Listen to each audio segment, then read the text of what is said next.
paz de nosso Senhor Jesus Cristo esteja com cada um de vocês. Amém. Quantas vezes você já ouviu João 3,16?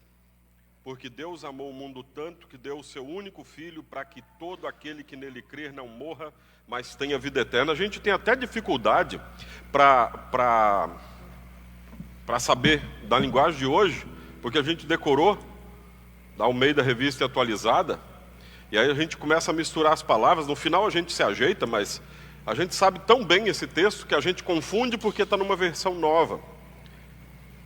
Quantas vezes você também já ouviu o Salmo 103:13? Como um pai trata com bondade os seus filhos, assim o Senhor é bondoso para aqueles que o temem. Nos momentos tristes, quantas vezes você já lembrou? Mateus 11:28. Venham a mim todos vocês que estão cansados de carregar as suas pesadas cargas, e eu lhes darei descanso. E ainda não podemos esquecer que seremos todos julgados por nossa vida aqui. Como diz João 5:29, aqueles que fizeram o bem vão ressuscitar e viver, e aqueles que fizeram o mal vão ressuscitar e ser condenados. Todos serão ressuscitados, esse texto deixa claro. Como a gente falou algumas semanas atrás, alguns ressuscitados para a condenação eterna, outros ressuscitados para a salvação eterna. E tudo isso nós já ouvimos muitas vezes, este e diversos outros textos. Muitos textos desses a gente já ouviu. Mas alguma vez você já ouviu que Deus desistiu de alguém? Alguma vez você pensou até quando Deus convida uma pessoa para estar perto dele? Ou alguma vez você já pensou que esta pode ser a última vez que Deus te chama a ser fiel a ele? Será que Deus vai insistir conosco, com o mundo em geral? Até quando? Eu estava sentado aqui, e aí quando a gente menos espera, vem uma lembrança. Estava sentado aqui, olhei para frente, e lembrei do pastor Roberto. Depois, logo em seguida, lembrei do seu Alfredo, e lembrei que um ano atrás os dois estavam aqui nessa congregação, e hoje não estão mais. Estão na glória eterna com o Senhor. Quantas vezes Deus vai insistir com o mundo? Não sabemos, mas nós sabemos que Deus insiste incansavelmente com o pecador. Ele faz isso cada vez que você recebe uma palavra de fé, um convite para o culto, cada vez que o pastor te chama para mais perto de Jesus, e às vezes, cada vez que você recebe um puxão de orelha: olha, você está ausente há muito tempo, cadê você? Eu sempre brinco com alguns, você olha, eu vou mandar a localização da igreja porque você não deve saber chegar mais. Quanto tempo Deus ainda vai insistir? Quando você recebe a cobrança de um amigo: olha, vamos lá, hoje tem servas, ou hoje tem leigos, hoje tem culto. Quantas vezes? A parte dele, Deus sempre faz. Ele dá o perdão, ele dá a Santa Ceia, ele dá a Escritura Sagrada, orienta, chama, convida, mostra o caminho, a verdade e a vida cada vez que a gente se apresenta para ouvir. Mas será que Deus insistirá para sempre? Será que ainda teremos muitas oportunidades de salvação, de santificação? Faça uma conta simples. Qual a idade do seu pai? Vamos dizer que seu pai tenha 60 anos. A média de vida caiu por causa da pandemia, caiu mais ou menos 1 ano no mundo inteiro. Porque isso é feito por estatística, como morreu gente mais jovem, a média caiu no mundo inteiro. Mas era em torno de 70, de 80 até 2019, tanto para homens quanto para mulheres. Para mulheres 1 ano a mais, mas vamos arredondar nos 80. Vamos dizer que seu pai tenha 60 anos e vai viver até os 80. Queira Deus que viva mais, mas pela média, estatisticamente, seria os 80. Faltam 20 anos. Você tem o costume de ir na casa do seu pai uma vez por mês. Vez por mês você vai lá, fica 1, 2 horas. Então você fica na casa do seu pai, na média, 24 horas por ano.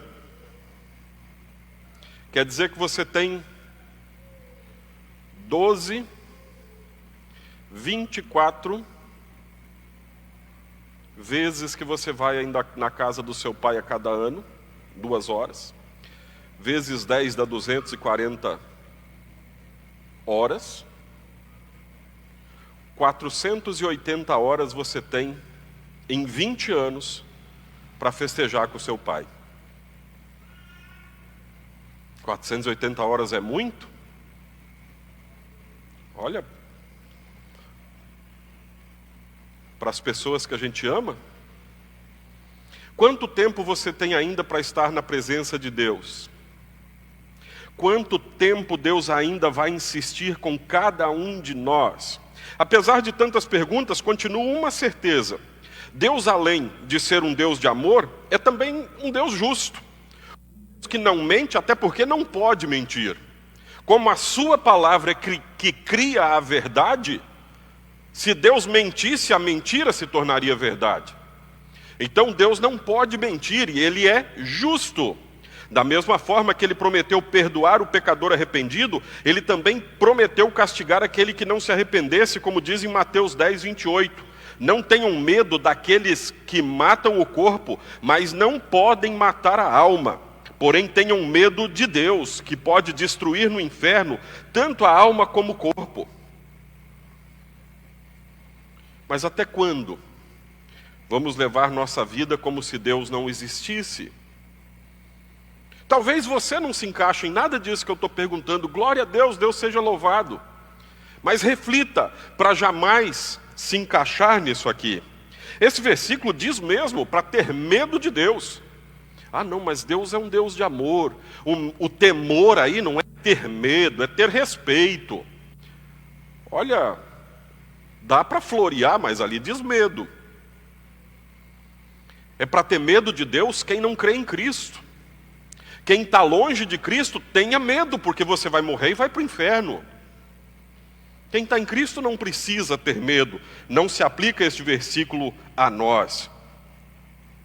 Hoje, Deus ainda está falando conosco, nos chamando ao arrependimento. Mas até quando? Pode chegar um momento que Deus deixe de nos convidar, que desista de nós. Não, Deus não desiste de ninguém. Será? Endurecerei o coração do faraó e ele não vai libertar vocês. Eu já não quero mais a salvação do faraó. Esse é um dos casos em que aconteceu. A gente não sabe quando. A gente tem que falar de Jesus sempre. A gente nunca pode olhar para alguém, nem no espelho, e dizer assim, Deus desistiu de você, porque a gente não sabe isso. Quem sabe isso é só Deus. A nós cabe proclamar a salvação, chamar as pessoas para Cristo. Essa é a nossa tarefa, enviados pelo próprio Cristo. Se você está aqui ainda hoje, lembre-se que é mais uma chance de salvação. Mas tem até uma música que a gente canta que amanhã pode ser muito tarde. Hoje, Cristo quer te libertar. Deus quer transformar a sua vida para que você valorize mais a palavra de Deus e viva uma vida de fé e de comunhão neste mundo ainda. Se nos afastamos de Deus, o diabo vence. O diabo só precisa semear a dúvida na nossa cabeça. E aí a gente começa a duvidar da palavra de Deus. Tem outra pessoa que diz assim, você está lendo na Bíblia e tem alguém te dando uma interpretação diferente daquilo. É o diabo semeando a dúvida. No evangelho de hoje, Jesus está pregando e fazendo milagres. Então, para tentar deixar Jesus com medo, expulsar ele dali, os fariseus falam que Herodes quer matá-lo. Mentira. É mentira. Nem depois Herodes quer matar Jesus. Aqui não era.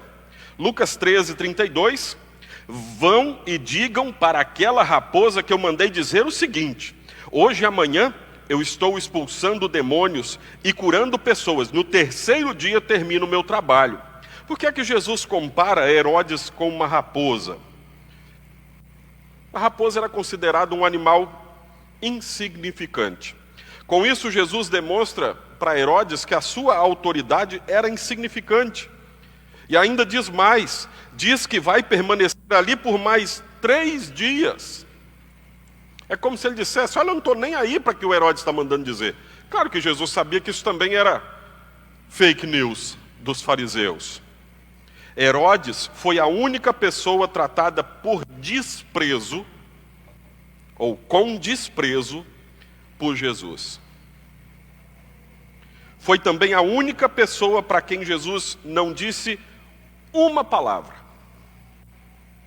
Quando Jesus esteve diante de Herodes, o evangelista Lucas diz o seguinte, 23, 8 e 9. Herodes ficou muito contente quando viu Jesus, pois tinha ouvido falar a respeito dele e fazia muito tempo que queria vê-lo. Por que Herodes queria ver Jesus? Por que vocês acham que Herodes queria ver Jesus? Ele achava que Jesus era um mágico, um palhaço para entreter a plateia. Ele queria que Jesus fosse o seu bobo da corte. E há muito tempo que ele queria ver Jesus. Então aí já dá para você ver que aquela história de que queriam matá-lo era mentira. Ele desejava ver Jesus fazer algum milagre. Então fez muitas perguntas a Jesus, mas ele não respondeu nada. Tem até uma hora que ele se irrita, você não vai responder nada? Jesus não disse uma palavra sequer diante de Herodes. Certamente essa é a situação mais triste que um ser humano pode passar. Deus desistiu. Deus desistir de alguém é você feliz, contente com a sua vida nesse mundo, vivendo dia após dia, tendo sucesso financeiro, sucesso no casamento, sucesso, tantos desses sucessos que vendem por aí. É você estar desta forma, vivendo como se não houvesse amanhã. Mas Deus desistiu de você. Você está afastado de Deus e Ele desistiu de você. Então o que resta é aproveitar esta vida, porque você está caminhando para a condenação eterna. A pessoa nem percebe. Acha que bobo é aquele que perde tempo indo para a igreja toda semana, 1h30. Esse é bobo para ele. Se hoje você está ouvindo essa palavra de Deus, e ela está te chamando a atenção para você, ou para alguém que você conhece, agradece a Deus, pois Ele ainda não desistiu de você. Ainda existe esperança, ainda existe perdão, ainda existe a vida eterna reservada para você. Jesus Cristo morreu e ressuscitou, foi por sua causa também. Aquele sofrimento todo de se afogar no próprio sangue, foi por você. A pessoa que morre por crucificação, morre afogada. Os pulmões enchem do próprio sangue. É um sofrimento angustiante. E foi por mim, foi por você. Então agradeça a Deus, pois Ele ainda não desistiu de você. Ainda existe esperança, ainda existe perdão, ainda existe a vida eterna. E Jesus morreu, mas não ficou morto. Ele ressuscitou. E Ele te convida a mudar de vida. O Evangelho muda a gente. E se não muda, tem alguma coisa errada com a gente. Se eu estou no Evangelho e a minha vida é igual de todo mundo, eu não estou no Evangelho. É impossível. Se a palavra de Deus não me muda para eu ser diferente do pecado, eu não estou na palavra de Deus. Mesmo que eu vá na igreja, que eu sente bonitinho no banco, que eu vou tomar Santa Ceia para todo mundo ver, que eu faça as minhas ofertas sempre direitinho, se a palavra de Deus não muda a minha vida, a ponto de eu me arrepender quando eu peco, de procurar viver na presença de Deus, essa palavra não está fazendo diferença na minha vida, e eu achando que estou bem, que eu estou indo no caminho da salvação, na verdade, eu estou condenado. E hoje, Jesus quer de novo estar em primeiro lugar na sua vida. Não depois da família, das festas, do trabalho, do futebol, das viagens, da Netflix, do Spotify, de tantas outras coisas que a gente tem para encher o nosso dia a dia. Hoje ainda existe esperança, porque Deus não desistiu de nós. E não desistiu daquela pessoa que você lembrou, quando eu falei, pensa em alguém que Jesus quer salvar. Ele não desistiu desta pessoa também. E talvez é você que tem que falar de Jesus para ela. Talvez é você que seja um instrumento para levar a salvação. E Ele continua nos chamando para crermos somente em Jesus Cristo, nosso Salvador. Deus não desistiu de você. Não desista também de Jesus. Amém.